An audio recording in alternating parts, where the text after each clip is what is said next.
Hello everyone, नमस्ते। Welcome back to classes by Babita Gupta, Hawks educational institute. तो स्वागत है आप सभी का आज के इस क्लास में। और देखिए, जो बच्चे नए हैं वो चैनल को लाइक सब्सक्राइब ज़रूर करें, शेयर करें, दूसरों के साथ भी नॉलेज को ज़रूर बांटें। तो आप लोगों के साथ में कम्युनिकेटिव लैंग्वेज टीचिंग में शेयर करी थी, CLT है ये। और इसका मैंने कॉन्सेप्ट आप लोगों के साथ में डिस्कस किया, कैरेक्टरिस्टिक्स आप लोगों के साथ में डिस्कस किया, प्रिंसिपल्स क्या होते हैं वो डिस्कस किए।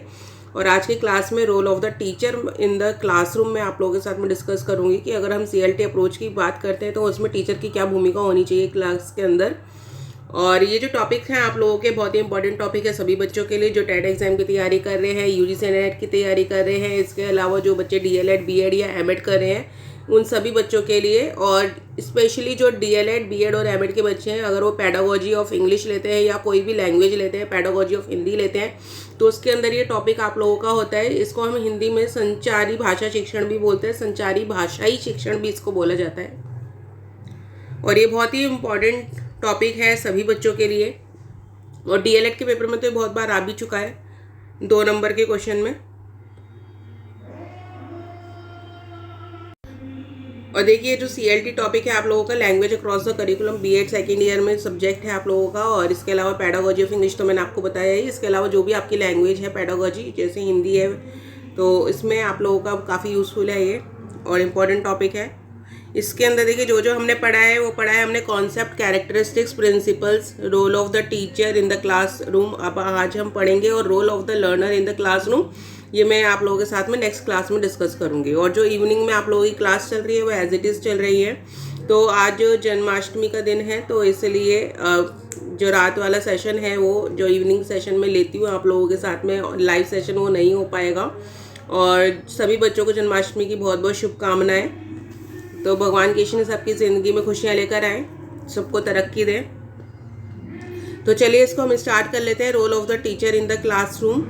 CLT की बात जब हम करते हैं तो उसमें टीचर का रोल क्या होना चाहिए क्लास के अंदर। तो इसमें देखिए, आपका फर्स्ट जो पॉइंट है दिया गया है role of the teacher in the classroom में। इसको हिंदी में हम बोलेंगे कक्षा के अंदर शिक्षक की भूमिका।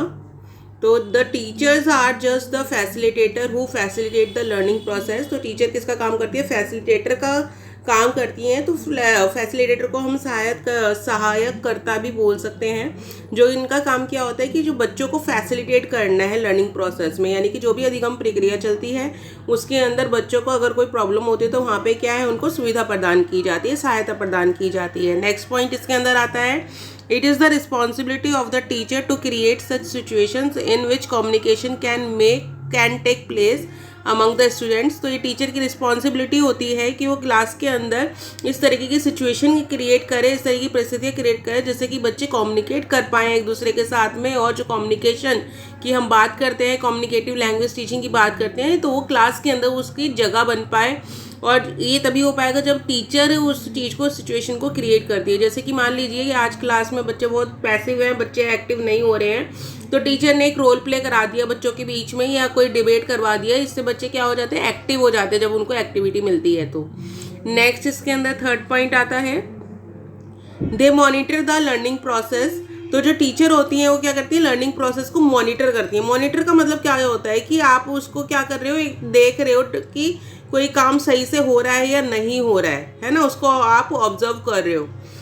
नेक्स्ट है इसके अंदर पॉइंट आपका fourth point, while using CLT approach in the classroom the teacher should not interrupt during the learning process to correct the errors of the learner. यानी कि जब CLT अप्रोच चल रही होती है क्लास में तो उसके अंदर टीचर को क्या है, बीच में इंटरप्ट नहीं करना चाहिए लर्निंग प्रोसेस के।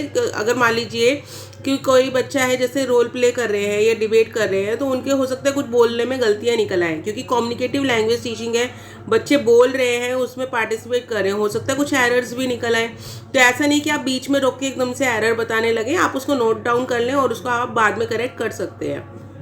नेक्स्ट पॉइंट इसके अंदर आ जाता है, फिफ्थ पॉइंट है, teacher should note the errors and correct them after the activities. यानी कि टीचर को क्या करना चाहिए, टीचर को जो भी एरर्स हैं उनको नोट डाउन कर लेना चाहिए और एक्टिविटीज़ के बाद में बताना चाहिए बच्चों को। नेक्स्ट पॉइंट है, the teacher should give such type of activities which help to accelerate the communication process. तो टीचर को बच्चों को इस तरीके की एक्टिविटी देनी चाहिए जिससे कि जो कम्युनिकेशन प्रोसेस है या संचारी प्रक्रिया है वो क्या है, एक्सिलरेट हो सके, आगे बढ़ सके। नेक्स्ट आता है 7th, the teachers are also active participant of the communicative process. तो ऐसा नहीं है कि टीचर ने एक्टिविटी दे दी और वो क्या है आराम से बैठ गई, टीचर भी क्या है एक एक्टिव पार्टिसिपेंट का काम करती है कम्युनिकेटिव प्रोसेस के अंदर। क्योंकि ये जो कम्युनिकेटिव प्रोसेस चल रहा है, संचारी प्रक्रिया चल रही है, इसमें ऐसा नहीं है कि बच्चे ही बोले जा रहे हैं सिर्फ और उनका कोई टीचर का कोई काम नहीं है। क्योंकि टीचर भी क्या है कि अगर बच्चे कोई गलती कर रहे हैं तो उनको नोट डाउन कर रही है ना, कि बच्चों ने क्या कहा, क्या क्या गलती करी, फिर उनको बाद में एक्सप्लेन किया जाएगा। नेक्स्ट है इसमें 8 point, teachers analysis the students progress. तो जो टीचर है वो क्या करती है, जो बच्चों की प्रोग्रेस है उसको एनालिसिस करती है कि बच्चों ने कितना प्रोग्रेस किया है, कितना उनको आगे और बढ़ने की ज़रूरत है, किस हेल्प की उनको ज़रूरत है, किस एनवायरनमेंट की उनको और हम प्रोवाइड करवा सकते हैं जिससे बच्चे अच्छे प्रोग्रेस कर पाएँ। नेक्स्ट इसके अंदर आता है 9th point, teachers guide the students whenever they need guidance. तो जो टीचर है वो क्या है बच्चों को गाइडेंस प्रोवाइड करती है ताकि जो बच्चे हैं वो आगे बढ़ पाए। क्योंकि कई बार क्या होता है कि बच्चे काम कर रहे हैं ना, वो तो ध्यान नहीं दे रहे हैं कि उनको कहाँ पे क्या चीज़ है, क्या पूछना है। टीचर उस चीज़ को ध्यान दे रही है कि बच्चों को कहाँ पे गाइडेंस की ज़रूरत है। तो जहाँ पे भी गाइडेंस की ज़रूरत होती है वहाँ पे बच्चों को गाइडेंस प्रोवाइड करवाई जाती है और ये काम कौन करता है, टीचर करती है। जैसे कि बच्चे को बाद में एक्टिविटी के बताना कि बेटा आप इस तरीके को इस तरीके से बोल सकते थे, ये एरर है, इसको आप सही कर सकते हो, नेक्स्ट टाइम इस तरीके से करना। तो इस तरीके से क्या है टीचर गाइडेंस बच्चों को प्रोवाइड कर सकती है। नेक्स्ट पॉइंट है इसके अंदर, teachers must use effective communication to create a positive and easy going environment in the class. This will not only make students confident but also comfortable in the class settings। तो teacher को क्या है class के अंदर क्या है, एक तो पॉजिटिव रहना चाहिए और एक इफेक्टिव कम्युनिकेशन जो है बना के रखना चाहिए क्लास के अंदर। इफेक्टिव कम्युनिकेशन जिसमें क्या है एक असरदार संचारी वो हो रहा है, प्रक्रिया हो रही है, यानी कि टीचर भी अच्छे से कम्युनिकेट कर रही है, बच्चों को प्रमोट कर रही है कि वो अच्छे से कम्युनिकेशन कर पाए ताकि एक जो पॉजिटिव इन्वायरमेंट है वो क्रिएट हो पाए। अगर पॉजिटिव इन्वायरमेंट क्रिएट होगा तो बच्चे अच्छे से एक्टिविटीज़ को कर पाएंगे और आप भी अच्छे से ऑब्जर्व कर पाएंगे।